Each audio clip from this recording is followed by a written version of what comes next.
I'm Reverend Ron, Enlightened Spiritual Master and student of A Course in Miracles. This video of March 6, 2021 on the Guiltless World and Original Sin is under the direction of the Holy Spirit. For those who disagree with what we say, I accept full responsibility. For those who agree, I take none of the credit. All credit to the Holy Spirit. With that, let's get started. Now, the idea of original sin, which is rampant in traditional Christianity, is, I believe, one of the most destructive ideas to ever be taught to mankind.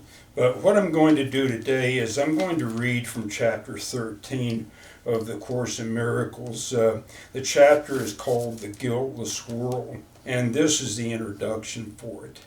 And this is a real good explanation. It explains it better than I ever could, and the Holy Spirit directed me to this. Chapter 13, The Guiltless World, Introduction.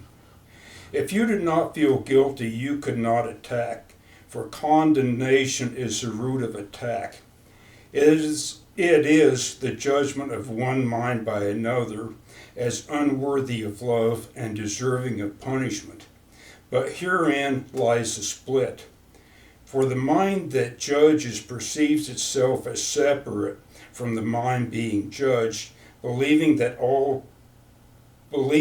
by punishing another it will escape punishment.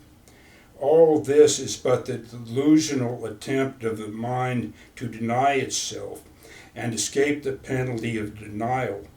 It is not an attempt to relinquish denial, but to hold on to it. For it is guilt that has obscured the Father to you, and it is guilt that has driven you insane. The acceptance of guilt into the mind of God's Son was the beginning of the separation, as the acceptance of the atonement is its end. The world you see is the delusional system of those made mad by guilt. Look carefully at this world, and you will realize that this is so. For this world is a symbol of punishment, and all the laws that seem to govern it are the laws of death.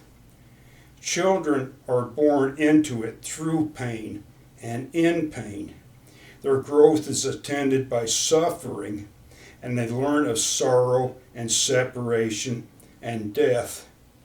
Their minds seem to be trapped in their brain, and its powers to decline if their bodies are hurt. They seem to love, yet they desert and are deserted. They appear to lose what they love, perhaps the most insane belief of all, and their bodies wither and gasp and are laid in the ground and are no more. Not one of them has thought that God is cruel, has but thought that God is cruel. If this were the real world, God would be cruel. For no father could subject his children to this as the price of salvation and be loving. Love does not kill to save.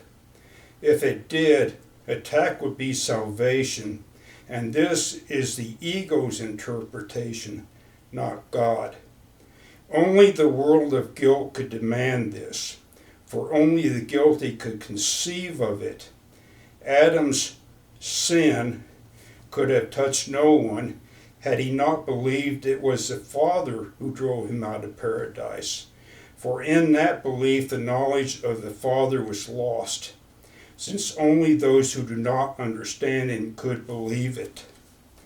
Well, those are the first three paragraphs of The Guiltless World. And to me, the significance of that is that it isn't God that ever did any of this to us, that has caused any of our problems here that we think of as problems. It's something that we do to ourselves through our mistaken belief that God punishes and instead of loves. So that's what we have to get past, the idea of original sin and the idea that God has any responsibility for what happens here. I'm going to close this video off for now, and I'll see you in the next video. Thank you very much for watching.